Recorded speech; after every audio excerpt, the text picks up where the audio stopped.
Assalamualaikum warahmatullahi wabarakatuh. Perkenalkan, saya Prima Heni dengan NIM 1911112243 dari kelompok 3 kelas A 2019-2 ingin melakukan ujian skill lab perawatan postmortem mata kuliah keperawatan menjelang ajal dan paliatif. Baik, yang pertama-tama yaitu kita persiapkan alat terlebih dahulu. Alat-alat yang dibutuhkan yaitu ada handscoon bersih, kapas yang telah digulung, yang telah dibulatkan, lalu ada kasa lembab, kasa biasa, kasa gulung, pispot, stetoskop, pen light, linen bersih, waslap, baskom yang berisi air, lalu ada handuk bersih, selimut, serta catatan pengembalian barang, Lalu selanjutnya, setelah kita mempersiapkan alat, kita lakukan orientasi kepada keluarga pasien. Assalamualaikum Ibu, selamat pagi. Waalaikumsalam, pagi Sus. Apakah benar ini dengan Ibu siapa? Ibu Rizka. Baik, Ibu Rizka. Ibu Rizka, apakah benar keluarga dari Ibu Fulana? Ya, saya anaknya. Oh, Ibu anaknya ya Ibu. Baik Ibu, perkenalkan saya Prima Heni, perawat yang bertugas pada pagi hari ini. Jadi, yaitu saya akan melakukan perawatan postmortem pada Ibu Fulana, yang tujuannya itu mempersiapkan Ibu Fulana agar nanti ketika dilihat keluarga itu lebih nyaman, dan juga mempersiapkan Ibu Fulana agar nanti ketika dibawa ke rumah duka itu dalam keadaan kondisi yang baik, Bu. Dan ini akan memerlukan waktu sekitar kurang lebih 25-30 menit, Bu. Apakah Ibu mengizinkan? Saya izinkan. Baik ya Ibu. Sebelum saya melakukan perawatan postmortem pada Ibu Fulana ini, saya akan memastikan kembali apakah Ibu Fulana itu telah meninggal secara medis. Baik ya Ibu. Yang pertama yaitu kita periksa fungsi jantung dari klien dengan meraba denyut nadi karotis selama kurang lebih 1 menit. Pada Ibu Fulana ini denyut nadinya tidak teraba. Lalu kita lakukan auskultasi pada suara jantung pasien selama kurang lebih 1 menit. Didapatkan tidak ada suara jantung dari pasien. Lalu kita auskultasi kita periksa fungsi pernapasan klien, yaitu dengan melakukan auskultasi didapatkan bahwa tidak ada suara nafas dari klien. Lalu kita juga bisa inspeksi dada klien. Dari hasil inspeksi didapatkan tidak ada pergerakan dari dinding dada. Lalu selanjutnya kita lakukan pemeriksaan refleks cahaya dan dilatasi pupil menggunakan pen light. Didapatkan hasil bahwa klien tidak ada refleks cahaya dan pupil dilatasi. Selanjutnya yaitu pemeriksaan terakhir, yaitu fungsi sistem saraf pusatnya, yaitu dengan mengkaji kesadaran klien dan memberikan respon stimulus baik secara fisik maupun sensori. Dan juga ataupun verbal. Baik Ibu Fulana didapatkan hasil bahwa klien tidak merespon terhadap stimulus yang diberikan. Baik, selanjutnya kita kembali lagi kepada keluarga klien. Baik Ibu Rizka, saya sudah memastikan bahwa Ibu Fulana memang sudah meninggal secara medis ya Bu. Nah, selanjutnya saya izin bertanya, apakah ada permintaan autopsi Bu terhadap Ibu Fulana ini? Tidak ada Sus. Lalu apakah ada permintaan donasi organ? Tidak ada. Baik ya Ibu, tidak ada. Selanjutnya saya izin bertanya, Ibu Fulana ini agamanya apa ya Bu? Islam. Oh baik, Islam ya Bu. Apakah ada perlu menggunakan atribut khusus keagamaan atau pakaian khusus Bu? Tidak ada Sus. Baik ya Ibu, tidak ada. Kalau begitu nanti saya akan melakukan perawatan sesuai dengan prosedur yang ada di rumah sakit ini ya Ibu. Nah, baik Bu.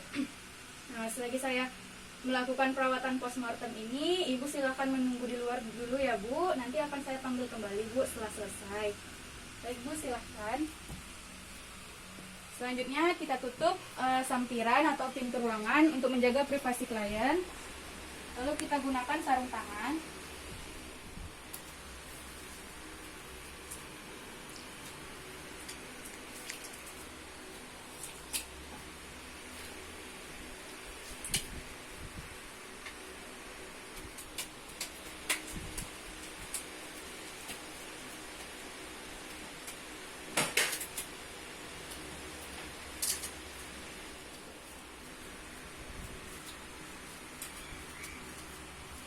kita gunakan sarung tangan.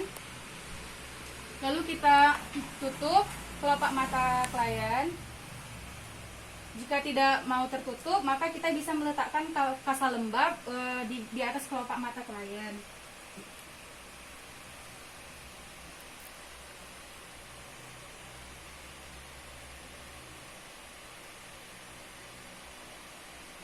Setelah kita tutup, lalu kita periksa apakah ada barang berharga atau perhiasan yang menempel di tubuh klien. Jika ada, maka nanti akan dimasukkan ke dalam catatan pengembalian barang yang akan ditandatangani oleh keluarga. Namun di sini klien tidak memakai apa-apa, tidak ada perhiasan yang dipakai oleh klien. Lalu setelah itu kita periksa apakah klien ada terpasang alat-alat medis seperti kateter intravenal, lalu kateter urin atau NGT. Nah, setelah kita memastikan bahwa tidak ada terpasang alat-alat medis tersebut pada tubuh klien, selanjutnya kita letakkan pispot di bawah bokong klien.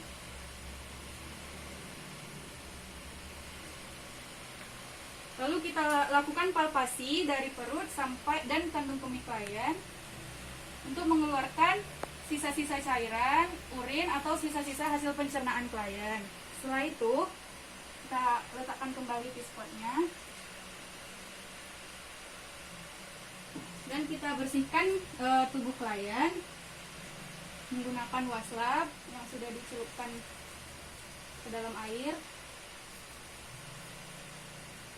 Kita bersihkan tubuh klien mulai dari ujung kepala, muka, tangan, hingga ke ujung kakinya. Setelah kita selesai membersihkan tubuh klien, kita ganti linen klien dengan linen yang bersih. Kita persiapkan linennya terlebih dahulu.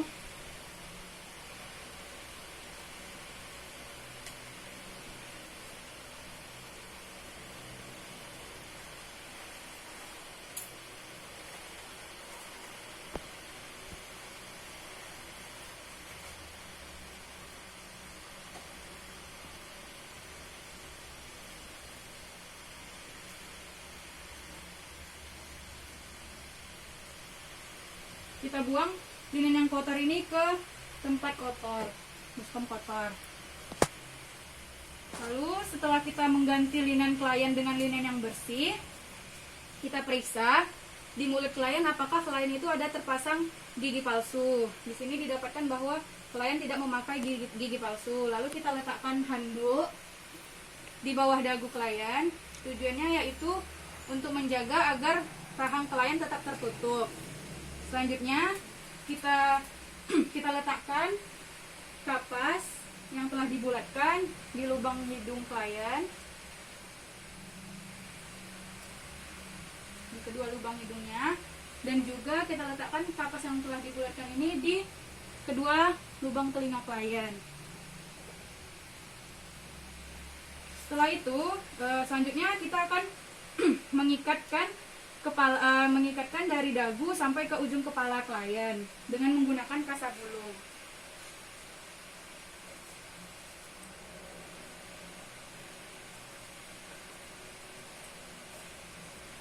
Dari dagu melewati pelipis lalu ke puncak kepalanya.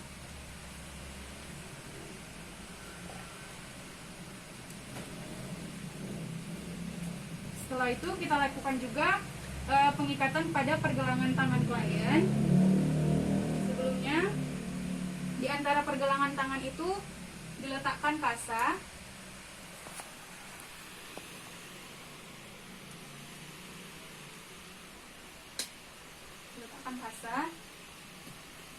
Lalu kita ikatkan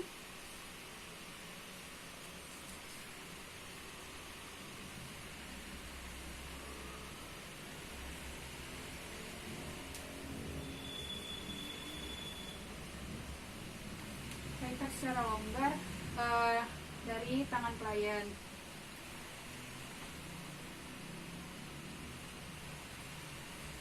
Aslinya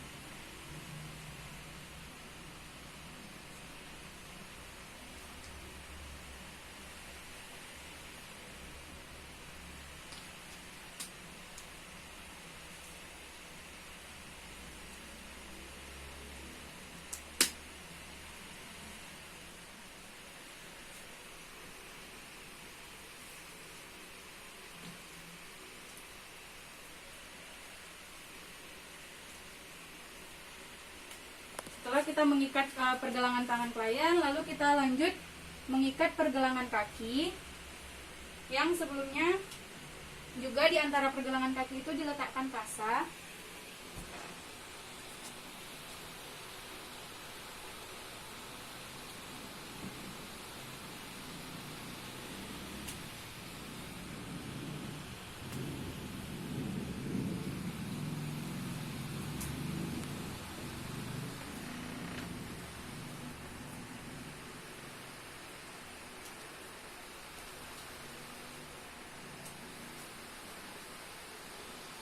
Setelah itu yang terakhir kita ikat kedua jempol klien. Yang sebelumnya itu juga diletakkan kasa di antara kedua jempol klien.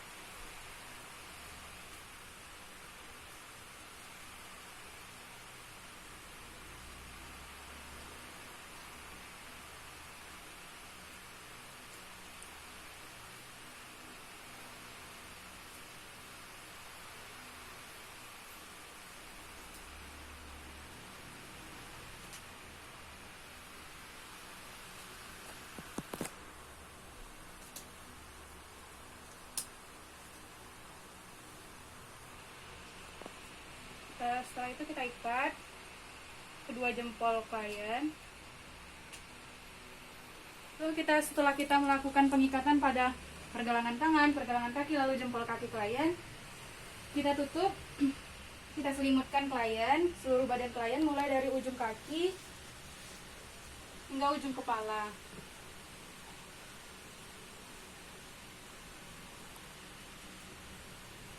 Lalu setelah itu kita dokumentasikan kegiatan tindakan yang telah dilakukan, yaitu kita masukkan ke formulir catatan kematian yang berupa nama, lalu nomor ruangan, tanggal dan waktu kematian. Setelah itu kita letakkan kursi, kita sediakan kursi untuk keluarga dan kita atur pencahayaan, yaitu dalam kondisi yang redup agar menciptakan lingkungan yang tenang dan meminimalkan keabnormalan yang ada pada klien. Selanjutnya kita kembali kepada keluarga. Baik Ibu, silahkan masuk kembali Bu. Ibu bisa duduk ya Bu. Nah, baik Ibu Rizka. Nah, saya telah selesai Bu melakukan perawatan postmortem pada Ibu Fulana dan dan tadi saya juga sudah memeriksa bahwa tidak ada perhiasan atau barang berharga yang ada pada Ibu Fulana, jadi Ibu tidak perlu menandatangani formulir yang telah tersedia ya Bu. Nah, kalau begitu apakah ada lagi yang ingin Ibu tanyakan Bu? Tidak ada ya Bu. Baik Ibu, saya akan memberikan waktu Bu untuk Ibu untuk melihat kembali Ibu Fulana untuk yang terakhir kalinya ya Bu. Saya harap saya turut berduka cita Bu atas kejadian yang menimpa Ibu dan keluarga. Saya berharap bahwa keluarga Ibu bisa diberikan ketabahan dan kesabaran dalam menerima cobaan yang diberikan oleh Allah Subhanahu wa taala, dan semoga amal ibadah dari Ibu Fulana ini bisa diterima di sisi Allah Subhanahu wa taala ya Bu. Amin. Baik Ibu, kalau begitu jika tidak ada lagi yang ingin Ibu tanyakan, saya izin permisi dulu ya Bu. Assalamualaikum Ibu. Waalaikumsalam. Baik, setelah itu kita lepaskan sarung tangan, rapikan alat dan cuci tangan. Baik, sekian video ujian skill lab perawatan postmortem. Lebih dan kurang saya mohon maaf. Assalamualaikum warahmatullahi wabarakatuh.